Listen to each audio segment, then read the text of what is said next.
ونحن بصدد استحقاق انتخابي لتولي مسؤولية إدارة الدولة المصرية، فأنني كما تعهدت معكم منذ سنوات 10 مضت لا أبادر إلا باستدعاء المصريين الذين أدعوهم بدعوة صادقة أن يجعلوا هذه الانتخابات بداية حقيقية لحياة سياسية مفعمة بالحيوية تشهد تعددية وتنوعا واختلافا دون تجاوز أو تجريح.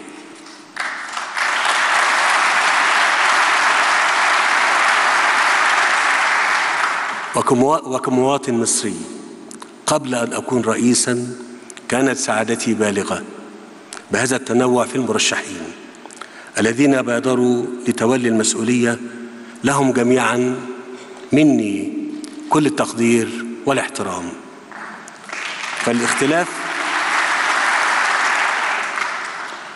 فالاختلاف سنة الله في خلقه وحقيقة لا يمكن إنكارها، والتنوع هو ثراء حقيقي يدلل على خصوبة أمتنا وقدرتها على البقاء.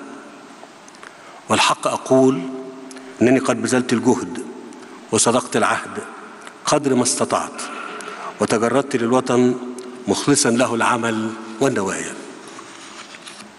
وكما لبيت نداء المصريين من قبل، فإنني قبل أن أقول الفقرة ديت هطلب منكم إن احنا نتوجه إلى الله سبحانه وتعالى وندعوه ونقول له يا رب. طب من فضلكم، طب اسمحوا لي، إن كان يا رب في غيري أولى بها مني فوفقه ويسر له.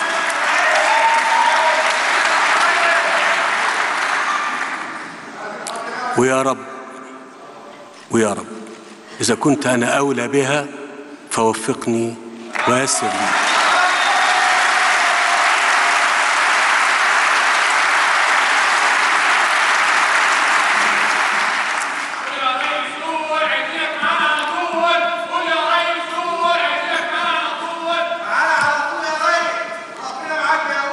انتوا عايزين تتعبوا على طول بقى. طيب متشكر جدا. فإنني بإذن الله ألبي اليوم نداءهم مرة أخرى، وعقدت العزم